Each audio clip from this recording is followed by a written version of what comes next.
So ang Biblia mga kapatid, nagpapatotoo sa kung ano yung tinatawag na impyerno. No? Maraming simbahan, maraming relihiyon, nagsasabi hindi daw ito totoo. Pero pinapatunayan ng Biblia mga kapatid na totoo po yung impyerno. Huwag kayo po maniniwala na sinasabi ng iba na hindi po totoo ang impyerno. Sabi dito, the Lord is not slack concerning His promise, as some men count slackness. No, ito po yan sa Tagalog mga kapatid.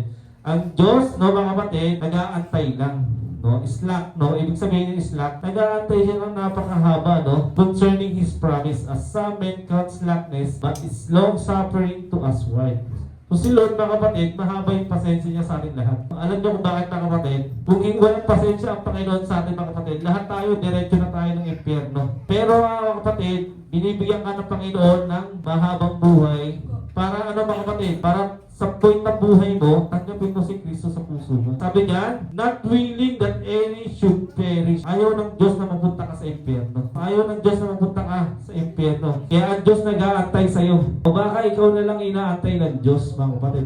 But that all should come to repentance. Gusto ng Panginoon, tayo ay magsisi sa kasalanan natin. Tanggapin si Kristo sa puso natin, mga kapatid. So, ano po yung sinasabi ng Biblia patungkol sa impyerno? May mga taong hindi po naniniwala sa impyerno, no? May mga taong naniniwala, sabi, nasa isip lang yan, no? May mga tao na rin po, mga kapatid, na practical kung mag-isip, no? Sabi nila, kapag meron kang pera, langit. Pag wala kang pera, mga kapatid, impyerno. No, mga kapatid, kung totoo po ito, mga kapatid, naku, marami sa ating feeling natin nasa impyerno tayo, mga kapatid. So, mga kapatid, hindi po, inilagay ng Diyos sa puso natin ang walang hanggan. O, kaya nga, mga kapatid, no, kaya yung mga nagpapakamatay, nakikita yung mga video na nagpapakamatay, pinag-iisipan nilang matagal. Tatalon ba ako? Tatalon ba ako? Alam niyo kung bakit, mga kapatid? Sinasabi ng diwa nila, pag tumalong ka dyan, hindi mo alam yung susunod na mangyayari. Todo isip sila, yung mga tao magpapakamatay, bakit kaya todo isip sila, mga kapatid? Hindi sila yung biglang tumalon na lang, bigla na lang ito. Pinag-isipan nila ng mahaba. Bakit, mga kapatid? Alam ng diwa nila na may susunod na buhay. At ang buhay na yon, buhay na walang hanggan na. Sa ilalim o sa langit kasama ng Panginoon. Kaya nga may kaba sa puso natin, di ba? Kaya tayo na maayos naman mag-isip, no? Nag-iingat tayo. No, ayaw natin magkaroon masamang, ayaw natin magkasakit kasi gusto pa nating mabuhay ngayon. Alam niyo bakit, mga kapatid? Inilagay yan ng Diyos sa puso ng tao. Sabi nito, He had made everything beautiful in His time. Also, He had set the world. Ano ibig sabihin ng world dyan, mga kapatid? Nilagay niya yung walang hanggan sa puso natin. Kaya ang tao, maraming hinahanap, mga kapatid, nilagay niya sa puso natin ang buhay na walang hanggan. No? Yung buhay na walang hanggan dito sa ilalim o sa langit, mga kapatid. So, ang impyerno po ay pang walang hanggan. Ang impyerno po ay hindi ginawa ng Diyos para sa tao. Marami po nagkakamali ng isip, no? Ay, yung impyerno para yan sa masasamang tao. Ginawa po yung impyerno, mga kapatid, para sa mga anghel na nagrebelde sa Diyos. Sino pong unang-una nagrebelde sa Diyos? Si Satanas. No, sabi ni Satanas, mga kapatid, siya po ang pinakamagandang ginawang anghel sa langit, mga kapatid. Nagkaroon siya ng pride sa puso niya. Anong ginawa niya, mga kapatid? Sabi niya, mas mataas na ako sa Diyos o kapantay ko na ang Diyos. Huwag po, mga kapatid. Ano pong nangyari sa kanya? Ibinabasa ng Diyos dito sa lupa. Anong nangyari, mga kapatid? Yung mga sumunod kay Satan, 1/3 ng angel, mga kapatid. Sabihin na natin, may 3 milyong anghel sa langit. Hindi ko po alam kung ilang anghel sa langit. Sabihin natin, 3 milyon ng anghel sa langit. 1 milyon doon, sumama kay Satan. Ano nangyari, mga kapatid? Naghasik sila ng kasamaan sa mundong ito. Kaya nga, ang dali ng makita ng mga bagay na masama rito sa mundong ito dahil may impluwensya ni Satanas. Pero ang mga taong tatanggi sa biyaya ng Diyos, no? Tinanggihan si Kristo, mga kapatid, yun po yung mamupunta sa impyerno. Hindi po religion yung ino-offer namin sa inyo rito, mga kapatid. No? Yung binibigay po namin sa inyo, yung relasyon sa Panginoon. No? Ang Biblia ay tinuturo ang langit at impyerno, mga kapatid. Wala pong purgatorio. No, baka naniniwala pa kayo sa purgatorio. Ang pinakamalaking negosyo po na ginawa po ng simbahang Katoliko, ipagdasal yung patay na. Kasi patay na yun, mga kapatid. Sabi nga na ni Jesus, hayaan nyo yung patay, ilibing yung sarili niya. Bakit, mga kapatid? Yung buhay dapat mag-focus. No, bakit, mga kapatid? Habang buhay ka, may pagkakataon kang tanggapin ng Panginoon.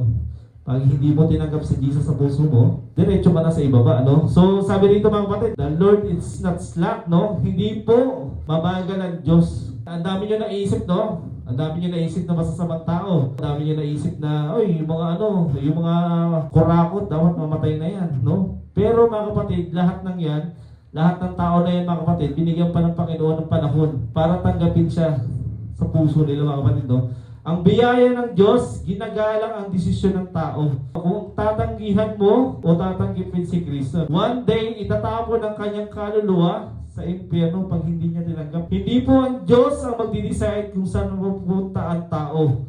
Langit ba o impyerno, no? Dahil hindi nais ng Diyos mapahamak ang sinuman. Sabi nga rin, but I'm not willing that any should perish, no? Ayaw ng Diyos na mapunta ka sa impyerno. Pero gagalangin ng Diyos yung decision mo. Sabi diyan, for God so loved the world that He gave His only begotten Son. Binigay na ng Diyos ang anak niya, buktong niyang anak. At kung tatanggihan mo ito ng tao, wala na pong magagawa ang Diyos. Mga kapatid, no? Pag pinasya ng tao, natanggapin ng Panginoong Hesus sa puso niya, mga kapatid, no? Walang magagawa si Satanas, mga kapatid, no? Pero pag pinili ng tao, natanggihan si Kristo, walang magagawa ang Diyos, mga kapatid. Desisyon niya ng tao. Nire-respeto ng Diyos ang desisyon mo. Actually, hindi ang Diyos ang magdadala sa iyo pupuntang impyerno. Tao ang nagdala sa sarili niya doon, mga kapatid, ha? Sabi nito, Matthew chapter 7, 13 to 14, enter ye in the straight gate, for wide is the gate, and broad is the way that leadeth to destruction. And many there be which go in thereat. Mga kapatid, no? Sabi nito, mga kapatid, malawak ang, tarangkahan papunta sa kapahamakan. Pero maliit lang ang daan papunta sa tamang daan, mga kapatid, no? Alam nyo bakit, mga kapatid? Sample nito, mga kapatid, napakaraming viral ngayon, no? Madali na lang pindutin, mga kapatid, no? Dahil mga kapatid, ang lawak na ng kasalanan sa mundong ito, no? Nabasa nyo ba yung kay Epstein file, no? Napaka morbid ng mga ginagawa nila. Yung mga viral ngayon sa Facebook nyo, yung may tinatawag na gold medalist, no? Kita nyo, kilala ko yung mga nagsipag-itian, no? Because straight is the gate and narrow is the way which leadeth to life, no? Ibig sabihin, mga kapatid, maliit lang talaga ang daan papunta sa langit. At kung konti lang ang nakakahamot doon, mga kapatid, hindi ko kailangan, sabi nga laging sinasabi ng pastor namin, no? Hindi natin kailangan na maraming tao sa simbahan. Bakit, mga kapatid, no? Kailangan natin ng totoong ligtas, no? Kung konti lang ang nakakita ng kaligtasan. Blessed ka na kasi nakaupo ka dyan.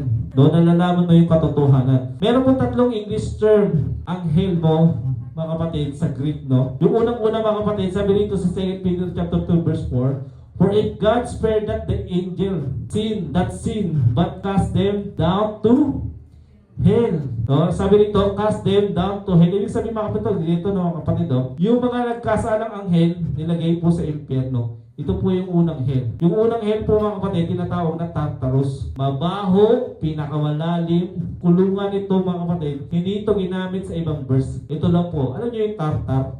Amen. No? Pabaho po.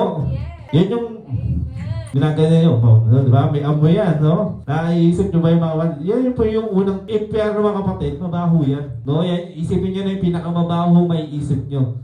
Mabaho po ang impyerno. Mabaho, pinakamalalim na kulungan.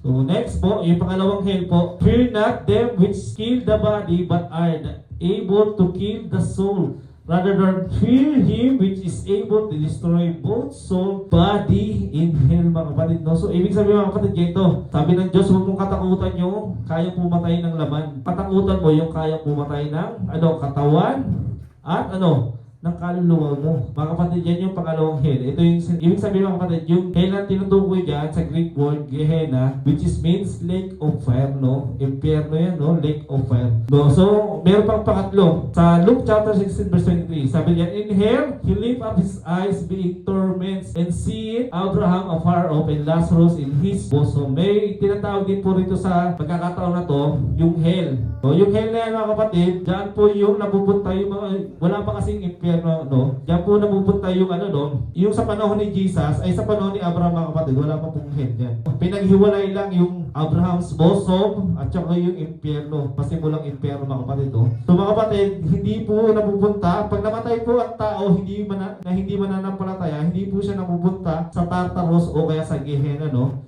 Napupunta po sila sa Hades. yung Hades na hell mga kapatid. Sabi dito mga kapatid sa Luke chapter 16 verse 23, and in hell he lift up his eyes being torment. So yung hell dyan po mga kapatid, place of departed soul, place of torment. No? Eh ano yung sabihin ng torment mga kapatid? Araw at gabi ng buhay nila, anong nangyayari sa kanila? Pinapahirapan. Sabi dyan, being tormented, see it, Abraham afar off. Ibig sabihin mga kapatid, pinapunta sa impyerno, pinapahirapan. Hindi lang po sila napupunta sa impyerno, sinusunog, no? Pinapahirapan po sila doon. So, pag namatay po ang taong hindi mananampalataya, napupunta po sa tao. Akin po yan, no? So, sabi dito sa Luke chapter 16 verse 19 to 31, no? Sabi diyan, there was a certain rich man. So, magkakwento po si pastor, no? Alam na po siguro ito na marami sa atin, no? Alam nyo, tinaon ko to kasi alam ko may bisita tayo, no? So, meron pong dalawang tao mga kapatid. Si rich man, nakita na po ba kayo ng rich man? Ano po itsura ng rich man? Mayaman, maganda yung damit. Ano pa, mabango? Maayos ang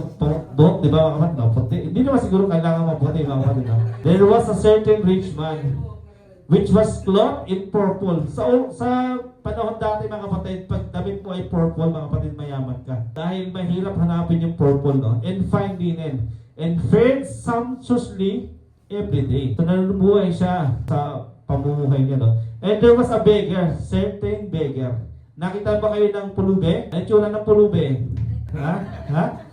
Yung pulube, madumi.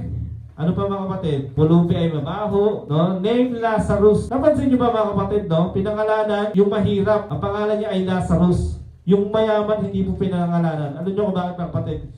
Pag hindi ka anak ng Diyos, hindi ka kilala ng Diyos. Sabi dito, and there was a certain beggar named Lazarus which was laid at his gate full of sores. Anong ibig sabihin ng sores mga kapatid? Si Lazarus ay nandoon sa tarangkahan ng bahay ni rich man. Maraming sugat. Alam niyo po yung sugat na yun mga kapatid, dinidilaan ng aso. Basahin natin. Verse 20, and desiring to be fed with the crumbs which fell from the rich man's table. Ano ibig sabihin niya mga kapatid?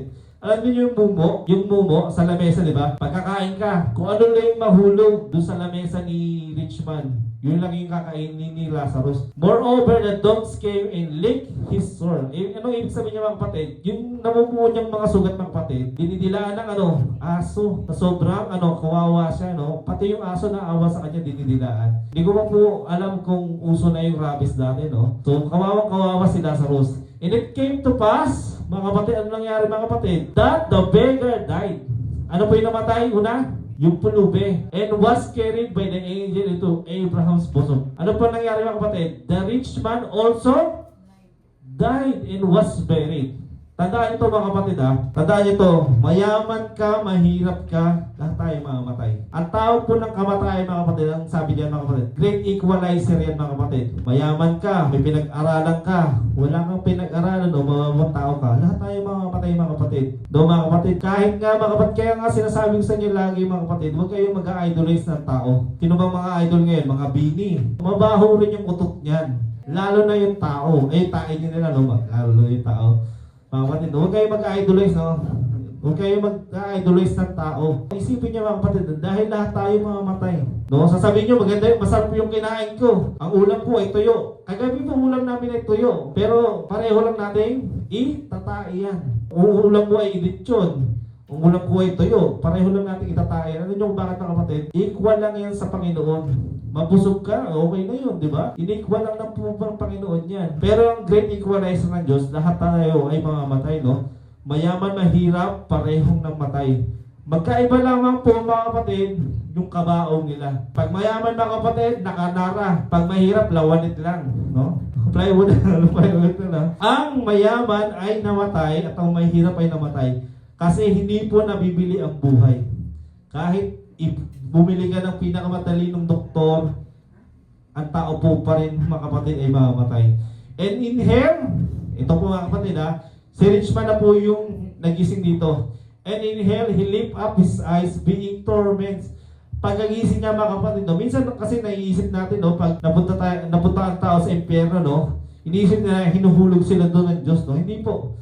No, pagkagising po ni rich man mga kapatid, no? Pagkabuklat ang mata niya mga kapatid, nasa impyerno na siya at pinaparusahan siya, no? See it, Abraham afar off and Lazarus in his bosom. So, nandito si rich man na susunog na apoy. Nakikita niya doon si Lazarus, kasama niya si Abraham. Ang tinatawag doon sa lugar na yun mga kapatid, Abraham's bosom, mga kapatid. Ibig sabihin, mga kapatid, yung kung nasaan si Lazarus, mga kapatid, maayos yung kalagayan niya. Hindi siya nasusunog sa apoy, hindi siya pinapahirapan. Si rich man, mga kapatid, pinapahirapan siya. Ang tawag doon ay torment, mga kapatid. Matindi po ang dinaranas ng taong napunta sa impyerno. Mayaman, nangihingi ng patak na tubig. Sabi rito, mga kapatid, he cried and said, Father Abraham, have mercy on me. Nandito si rich man, sabi niya, Father Abraham, maawa ka sa akin that he may dip the tip of his finger. Sabi ni rich man, Lord, ay Abraham, pwede mo ba akong tututan ng tubig? Tapos ilagay sa akin dila. Sabi nito ni rich man, isipin mo yung mga kapatid, pag uhaw ba tayo, kaya natin umubos ng pitsil? Di ba? Pag sobrang uhaw tayo, di ba? Kaya natin umubos ng pitsil. Kaya umubos ng 1.5, no? Ano pa mga kapatid, no? Pero, ang hiningi lang ni rich man, ano mga kapatid? Patak lang ng tubig. Ano nyo kung bakit mga kapatid? Sa impyerno, wala pong pagkain. Wala kang makikitang tubig doon. Wala ka pong isang oras doon mga kapatid na makakapagpahinga ka. Dahil magtatakbuhan po. Ang tao naman po doon ay lumanang sa impyerno. Hahanap po yung tao ng kahit saglit lang maibsan yung sakit na nararamdaman niya. Ganon po nakakatakot sa impyerno mga kapatid. Verse 25, But Abraham said, Son, remember that thou in thy lifetime, receivest thy good things, and likewise Lazarus evil things. Sabi rin ni Abraham, O rich man, nung panahon mong nabubuhay ka pa, natanggap mo lahat ng magagandang bagay. Pero si Lazarus, wala siyang natanggap na ibang bagay. Ano niyo kung bakit mga kapatid? Si Lazarus, naniniwala tayo mga kapatid. Sa panahon kasi niya, wala pa si Jesus, hindi pa siya namamatay. No? So sabi dito, uy, Lazarus, no? Wala siyang naranasang mabuti mga kapatid. Namatay lang si Lazarus. Pero dito mga kapatid, malalaman natin may kaligtasan na. Alam nyo bakit mga kapatid? No? Sa panahon nila Abraham, inaantay nila kung sino yung tagapagligtas. Nananampalataya sila dun sa tagapagligtas. No? Sino yun? Si Jesus. Namatay na si Jesus. Ngayon, dahil alam na natin namatay na si Jesus, nananampalataya naman na tayo sa ginawa ni Jesus 2,000 years ago. Mga kapatid So ito mga kapatid si rich man ay tormented. No, sabi dito mga kapatid, may great chasm. May tinatawag po nitong great chasm sa verse 26. And beside all this between us and you, there is a great gulf fixed. Ano yung ibig sabihin ng great gulf fixed mga kapatid? Meron pong lugar doon na hindi sila pwedeng tumawid. Dahil ito po yung lugar ni rich man, kung saan siya napusunog, si Lazarus na sa kabilang side. Yung maganda yung nararamdaman niya. Hindi po sila pwedeng tumawid. Pag tumalon sila doon, wala po sila tatalunan. Talagang impyerno. Kaya nga po mga kapatid, may segregation Kung pag namatay ka ngayon, langit o impyerno lang ang iisipin mo, no? Hindi makakatawid ang nasa kabilang banda. Ganon din yun sa kabila. Sabi nila mga kapatid, no, nagbibiruan sila, no? Pag ako napupunta ako sa impyerno, tatawagin ko lahat ng engineer. Gagawa kami ng, mga kapatid? Ng pinakamalaking tulay, tatawirin namin yung kabila. Sabi ko naman ganito mga kapatid, no? Wala na kayong makikitang lugar sa impyerno na makakabuo kayo ng hollow blocks. Dahil lahat ng nasusunog sa asupre, natutunaw po mga kapatid, no? Nagbiro na naman sila. Lahat ng electrician, pagsasama-samahin namin, gagawa kami ng aircon. Wala po kayong makukuha aircon doon. Dahil mga kapatid, anong nangyari mga kapatid?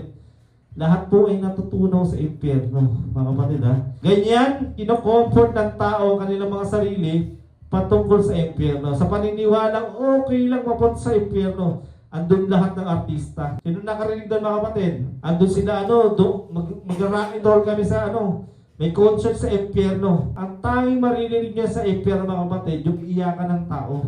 Mga kapatid, maraming tao ginagawa ang biro ang impyerno. Yung mapasok ang ala ng saglit, di ba? Nagagalit ka na. Paano pa kaya pag araw-araw ng buhay mo napapasok ka? Di ba? Hindi mo maiintindihan. Hindi ka makakanta doon, mga kapatid Kaya nga mga kapatid, laging sinasabi, Pastor, nauulit mo na yan. Naituro mo na yan, Pastor. No, kailangan maulit to mga kapatid dahil totoo ang impyerno. At ayaw kayo ng Panginoon magpunta doon, mga kapatid Verse 27, Then he said, I pray thee, therefore, Father, that thou wouldest send him to my father's house. Sabi dito ni Richman, Amang Abraham, pwede mo ba siyang pumunta doon? Pwede ka ba pumunta doon sa bahay ng tatay ko? Dahil mga kapatid, sabi ni Richman, For I have 5 brethren. No, sabi ni Richman, mga kapatid, pinagpipray ko na pumunta kayo doon sa bahay ng tatay ko dahil may 5 akong kapatid. Ano nyo mga kapatid, ang kamalian ng mundong ito mga kapatid? Pinagpipray natin yung patay. Pero kabaliktaran pala mga kapatid, no? Ang patay ang nagpipray sa atin, huwag tayo mapunta sa impyerno. No? Kasi ang tao marami pang oras. No, akala nila, no, ay, hindi naman ako mamamatay bukas eh. Kaya bukas ko na lang tatanggapin ng Panginoon. Alam nyo ba marami na tulog kagabi na hindi na nagising? Saan sila ngayon gumising? Sa impyerno mga kapatid, no? So mga kapatid, ito, no, sabi nito, for I have 5 brethren, that he may testify unto them, lest also come into this place of torment, no? Nung panahon na bubuhay pa siya, wala siyang pakialam sa Panginoon. Hindi nga siya nagsisimba, hindi nga siya nagpe-pray. Dito lang siya natuto mag-pray, mga kapatid, ha? So sabi niya, oh, nagpe-pray ako, huwag sana mapunta yung kapatid ko rito. No, dahil mahirap yung dinadanas ko. All of a sudden, gusto niyang pabalikin si Abraham para balaan ang kanyang mga kapatid. Nagkaroon siya ng concern sa 5 niyang mga kapatid. No? Kahit nung buhay pa siya, wala siyang pakialam. Mga kapatid, no? Sabi niya, di baling ako na lang ang mapunta sa impyerno. Wag lang yung mga kapatid ko, no? No, mga kapatid, makinig po kayo, no? Kung mahal niyo yung mga kapatid niyo, bahagian nyo, no? Idalhin nyo sa simbahan, makakilala sa Panginoon. Kailangan masira nyo yung kapatid nyo. Magulang, kaibigan, kaklase, balaan nyo patungkol sa impyerno. Mga kapatid, ngayon po, kayo po ay gumagawa ng paraan habang buhay pa kayo, no? Dahil pag namatay na ang tao, game over na mga kapatid, no? Kaya nga, i-share lang ng i-share yung gospel, mga kapatid, no? Mag-abot nyo yun ng tracts. Bigay nyo ng pagkakataon yung taong magbasa, no? Basahin nyo yung ano, no? Kaya share nyo. Ikaw ba, laging tinatanong sa inyo, no? Lagi nyo gagamitin itong tanong na to. Pag ikaw ay namatay ngayon, tingin nyo sa mapupunta yung kaluluwa mo. Lagi nyo itatanong yun sa tao, no? Dahil maraming tao, hindi alam yung sagot dyan. Mga kapatid, no? Kaya wag po tayong huminto sa pagbabahagi ng salita ng Diyos. One day, marireveal din ng Diyos yung mga nabahagian natin, yung totoong tumanggap sa Panginoon, makakasama natin sa langit. No, sabi sa Biblia, isa lang ang tumanggap sa Diyos, nagpipiesta na yung langit. No, sabi sa Bible yun, no, isa lang ang tumanggap sa Diyos, no, tumanggap sa Panginoong Isus, nagsasaya na ang langit, nagsasaya na yung mga anghel sa langit. Alam niyo bakit, mga kapatid? Meron na namang isang tao na wala, hindi mapupunta sa impyerno. Sabi dito sa verse 29, Abraham said unto him, they have Moses and the prophet, let them hear them. And he said, nay, Father Abraham, but if one went unto them from the dead, they will repent. Sabi rito ni Richman, di amang Abraham, pag may nanggaling sa patay, no, nabuhay uli. Tapos sinabi yung katotohanan ng impyerno, magsisisi sila sa kasalanan nila. Tatanggapin nila si Jesus, no? Isipin nyo ito, mga kapatid. Ilang beses natin tinuro to sa maraming tao, no? Na totoong may impyerno. Bakit hindi sila nagre-repent? Matigas ang puso ng tao. Kasi akala nila hindi totoo ang impyerno, mga kapatid. Verse 31. And he said unto him, if they hear not Moses and the prophet, neither will they will be persuaded, though one rose from the dead. Kung hindi nga sila nakinig sa mga propeta, kala Moses, sa mga propeta, mga kapatid, hindi sila makikinig. Totoo po yan, mga kapatid. Mahirap magbahagi ng salita ng Diyos sa mga tao ngayon. Sabi rito, mga kapatid, sa lugar kung nasaan si Abraham, mga kapatid, yan, sa parte ni Abraham's bosom, at saka ni Lazarus, no, meron pong sa gitna nila. Sa kabilang side naman, mga kapatid, si Richman na nasusunog. Ibig sabihin, mga kapatid, meron talagang pagitan, no? Wala po kasing langit sa panahon nila. Dahil hindi pa namamatay si Jesus. Dahil ang pinakauna dapat na pupunta sa langit. Sino po dapat unang mapunta sa langit? Si Jesus. Dahil wala siyang kasalanan. Tingin niyo yung sinong pangalawa? Yung magnanakaw na kasama ni Jesus. Ano sabi na niya sa Panginoon, no? Panginoon, pag akyat mo ng langit, alalahanin mo man lang ako. Ano sabi ni Jesus? Ngayon mismo kasama na kita. Nung umakyat sila na sa langit, pareho sila namatay, mga kapatid. Sinong kasama ni Jesus? Kasama niya yung magnanakaw na napako sa krus, no, mga kapatid, no? So, alam nyo, ang pupunta sa langit, mga kapatid, hindi yung tuwid-tuwira, no? Yung totoong may kasalanan. at nagsisi, tinanggap si Kristo sa puso niya. Nang napunta sa paraiso, mga kapatid, ito mga kapatid, meron po tinatawag na sa Ephesians chapter 4 verse 8 and 9 mga kapatid, no? Sinasabi nila napunta daw si Jesus sa impyerno. Hindi po totoo. Si Jesus po napunta sa lugar ng mga patay at nag-preach siya doon. Sabi nito, wherefore he said, when he ascended up on high, he led captivity captive and gave gift unto men. Now that the ascended, what is it? But that he also descended first into the lower parts of the earth. So ano pong ginawa ni Jesus dyan? Nag-share din po siya sa mga patay. Dahil sa panahon po ni Abraham mga kapatid, wala pa po yung kaligtasan dyan. No? So mga kapatid, ito po mga kapatid, mababasa po natin sa Matthew chapter 27 to 51, kung ano po yung mga nangyari mga kapatid, nung ipinako si Kristo sa krus, no? Makita po natin kung ano yung naganap after mapako ng Panginoong Hesus sa krus, no? Ano po yung ginawa ng Panginoong Hesus? Alam niyo po mga kapatid, nung ipako si Kristo sa krus mga kapatid, lumabas yung mga dating propeta. Sabi nito, no, sa verse 51, and behold, the veil of the temple was rent in twain from the top. Meron po kasi tinatawag na ano mga kapatid, no, sa templo. Ngayon po ay wala ng templo, no? Sana gawin na yung templo. Meron pong tinatawag na malaking kurtina doon sa loob ng templo. Ang nakakapasok lang po doon sa templo, sa kurtina na yung mga kapatid, yung mga priest, high priest mga kapatid, no? Yung tela na yung mga kapatid, napakakapal po niyan. Sabi po sa Bible, no, nahati yan mula taas, pababa. Anong ibig sabihin niya mga kapatid, no? Hindi po nanggaling sa baba, pataas ang hati ng kurtina na yan. And came out of the graves after his resurrection and went into the holy city and appeared to many, no? Ibig sabihin yung mga unang namatay na mga kapatid is nagkaalat doon sa lugar na yun. No? At ano mga kapatid, nag-resurrect silang lahat, nagpakita sa marami. Yung mga patay na katawan ng mga propeta mga kapatid, muling nabuhay, pero hindi po sila lumabas muna mga kapatid. Anong ginawa nila mga kapatid? Inantay muna nila si Jesus mabuhay muli dahil si Jesus ang tinatawag na first fruit, no? Naglakad ang mga propeta pero hindi sila nabukaan dahil wala pa po nakakilala kung sino si Moses, kung sino yung mga propeta mga kapatid. Ang natira na lang po ay yung mga kapatid sa panahon na ito mga kapatid. Ito yung panahon na lumaki na yung bunganga ng impyerno mga kapatid. Dahil sabi sa Bible, araw-araw daw lumalaki yung bunganga ng impyerno. Alam niyo bakit mga kapatid? Sa mga taong napupunta doon. Dahil marami ang nakapag-reserve na. Dahil marami na ang tatanggi sa Panginoong Hesus. Mga kapatid, kaya sa panahon na to, KJ, pag nasa Panginoon ka, no? After mabuhay na muli ng ating Panginoong Hesus, wala na pong Abraham's bosom o paraiso.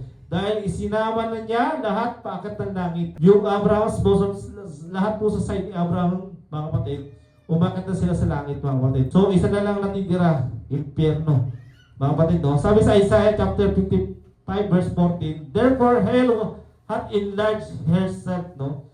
Lumaki na po ang bungana ng impyerno mga kapatid. And open her mouth without measure, and their glory and their multitude and their pride, and the he that rejoiceth shall descend into it. No? So, totoo po mga kapatid, malaking-malaki na ang bunganga ng impyerno. So ito, dito po tayo matatapos mga kapatid. Kung ano po ba yung description ng impyerno sa Biblia mga kapatid? Unang-una mga kapatid, impyerno ay lugar ng paghihirap o torture.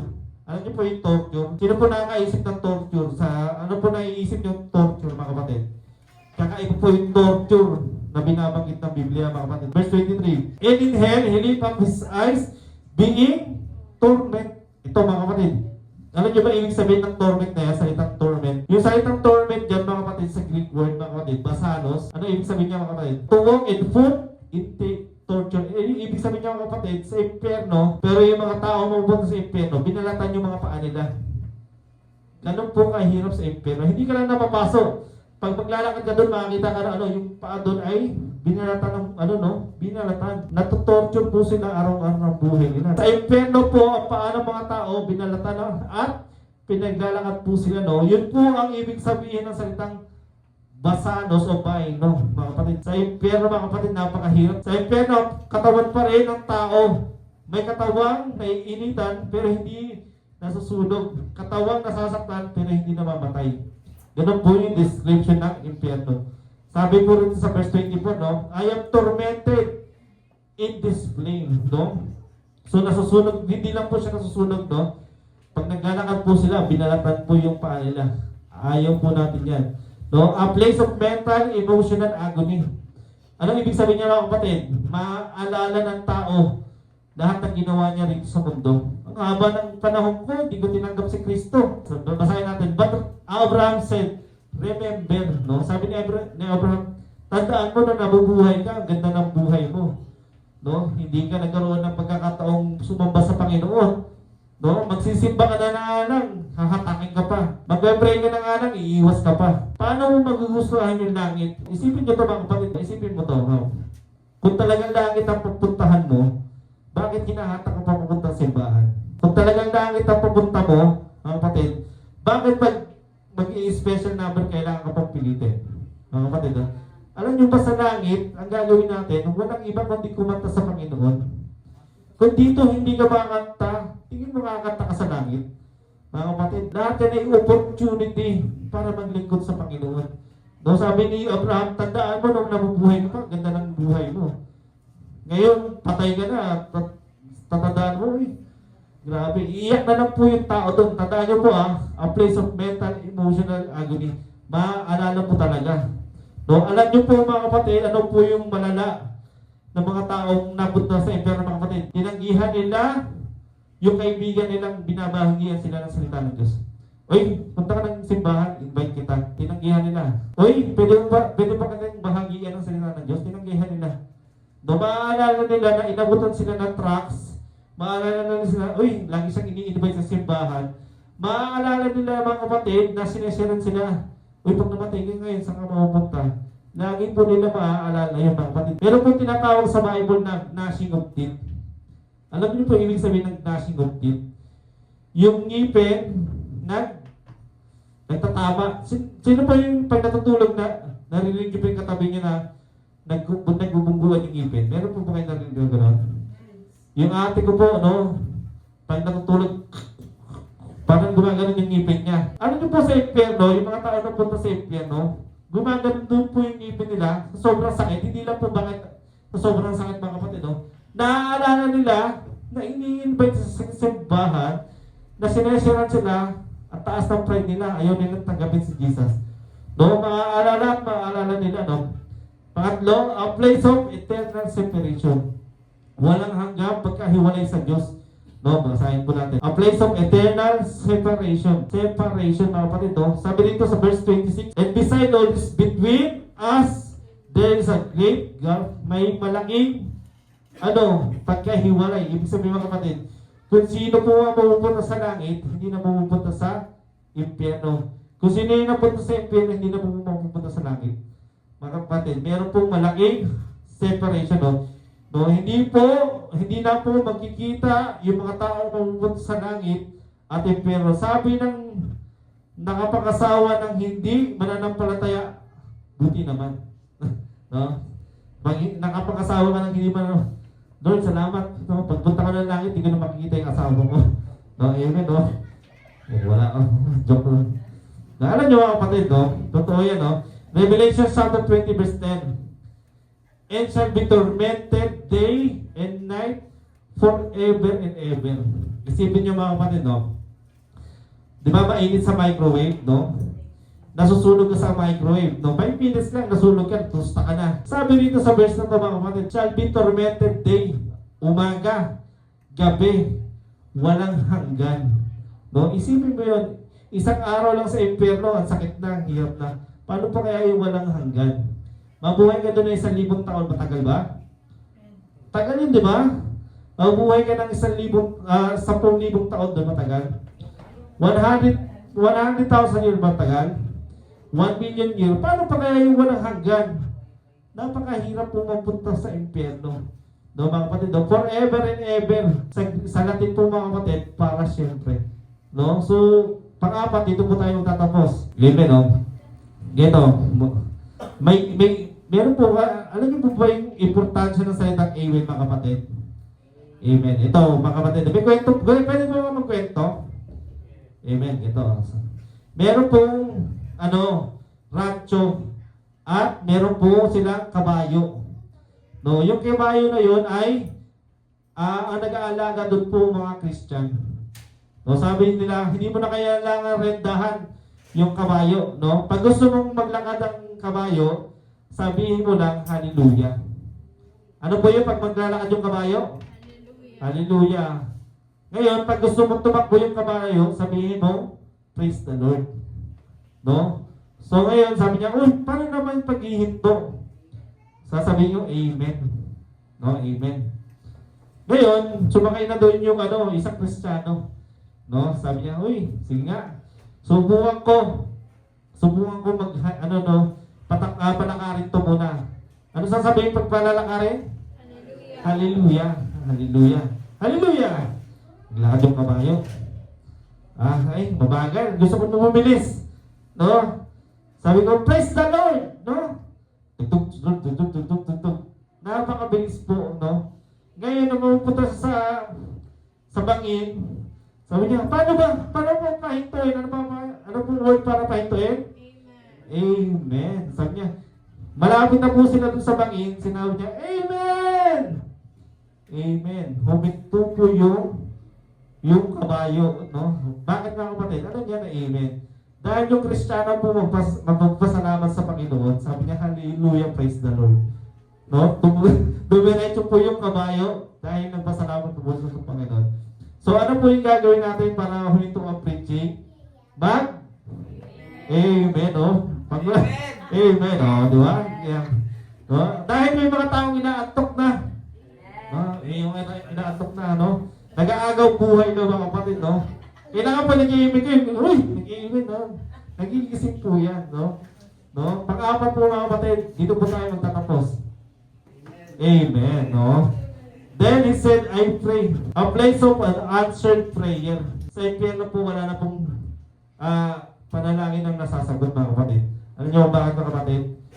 Nakatalikod na ang Diyos dyan. No? Alam niyo ba yung mga tao umupunta sa impyerno mga kapatid? Ramdam nila na hindi nila sila tinitignan ng Diyos. Habang buhay ka po, may pagkakataong kapantignan ng Panginoon dito. Tanggapin mo si Kristo, no? Pero sa impyerno mga kapatid, wala na po. Hindi na po sila, matututo sila mag-pray dyan, no? Mga kapatid, alam niyo po yung mga taong napunta sa impyerno, natuto pong manalangin araw-araw. Dati nung nabubuhay pa siya, ayaw niya mag-pray. Dati nung nabubuhay pa siya, no, hindi pumunta ng prayer meeting. Lalo na puro kababaihan lang yung nagpe-pray, di ba, Sister Corinne? Amen. Di ba, Sister Dena?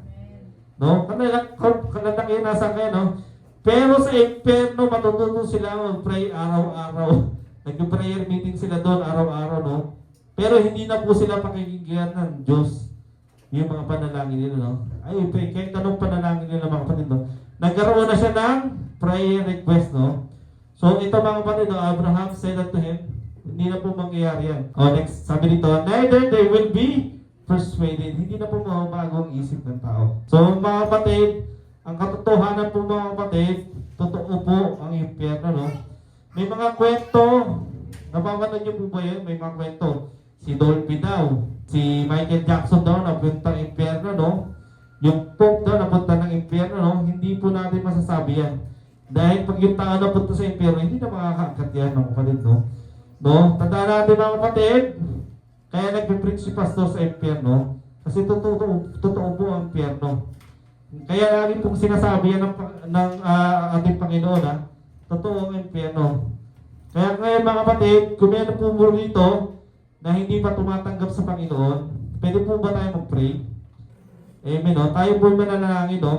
Tayo po ay pumigit. Tayo po ay manalangin sa Panginoon. Kung ikaw hindi mo pa tinatanggap ang Panginoong Hesus at hindi ka sigurado na tinanggap mo ang Panginoong Hesus, baka ito na yung oras na inaantay ka ng Panginoon. No, tayo po'y manalangin. Sundan niyo po yung panalangin ko. Panginoon, ako po'y makasalanan. Hindi ko po kayang iligtas ang aking sarili nang malayo sa iyo. Panginoong Hesus, patawarin mo po ako sa aking mga pagkakasala at isulat mo po ang aking pangalan sa aklat ng buhay. Simula sa araw na ito ay hinahanap po kita sa aking puso, sa aking buhay. In Jesus' name, amen. Ako na lang po mananalangin. Panginoon, kung meron man dito sa kaligtaan namin, Panginoon, na tumanggap sa inyo, Lord, nawa, Panginoon, siya po, Panginoon, ay patawarin niyo sa kanyang mga kasalanan, isulat ang kanyang pangalan sa aklat ng buhay, Panginoon. At salamat din, Panginoon, at ito yung oras, Panginoon, ng kaligtasan. At ang mga anghel, Lord, ay nagsasaya, isang kaluluwa lang ang tumanggap sa inyo, Panginoon. Salamat, Panginoon, sa katotohanan na ang pera, Panginoon, ay hindi nagbibiro. At totoo ito, Panginoon, sa lahat ng taong nabubuhay ngayon. Nawa, Panginoon, ang mga kapatiran namin dito, Lord, ay totoong tumanggap sa inyo, magkaroon ng Kristo sa puso nila. Salamat po, Panginoon, sa pangalan ni Jesus. Amen.